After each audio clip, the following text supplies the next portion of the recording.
Percent reaction yield. The equilibrium constant, our KEQ that we're going to be looking at shortly, was determined only by temperature. Okay, however, the percent reaction is determined by both concentration and temperature. Why?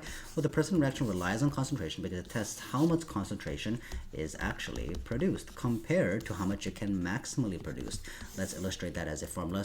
Actual yield is on a test how many marks you actually got correct on the test. Theoretical yield is theoretically how much you're supposed to be getting correct. Obviously, theoretically, you should be getting 100% on your test, so you should be getting a full mark at the bottom here in the denominator, so you should be getting all of it, okay?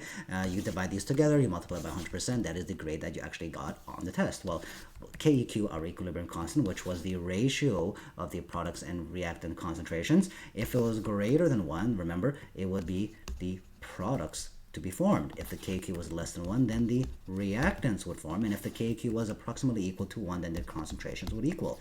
Well, similarly, if we got a percent reaction, you got a numerical value, and that percentage tend to be less than 1%, then there would be actually no reaction. If the percent reaction was less than 50%, then the reactants would be favored, and if it was greater than 50%, then the products would be favored. If the percent reaction was greater than 99%, they would technically be quote-unquote complete, where the reverse reaction is negligible. Let's have a look at this question over here. As you can see, we have an initial value of CO2 as 1.50 moles per liter, and then later on it says that we got an equilibrium for this oxygen at 0.15 moles per liter. So obviously we have initial values, and we have something that happens later on at equilibrium.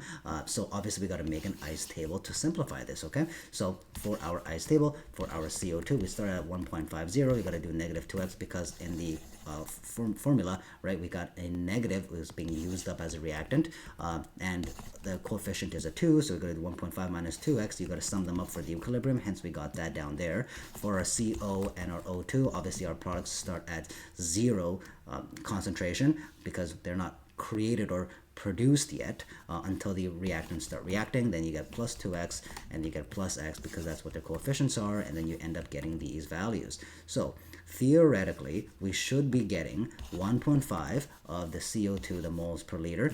You do a molar ratio, you cancel out the CO2, you cancel out the CO2 because we only care about the O2. We're only fixated on this O2 right now. Well, you just do 1.5 times 1 over 2, you end up getting 0.75 moles per liter of the oxygen, okay, because we're left with that one. That's what we want. We're fixated on oxygen. Well, how much are we supposed to be getting? This 0.75, we put it in the denominator. How much did they say we actually got for the oxygen? We only got 0.15, so you divide them, you times by 100%, you end up getting 20%. This is the grading question of the day. Please give this a try. Pause the video, try it on your own. I'll be giving you the answers shortly. This is the answer.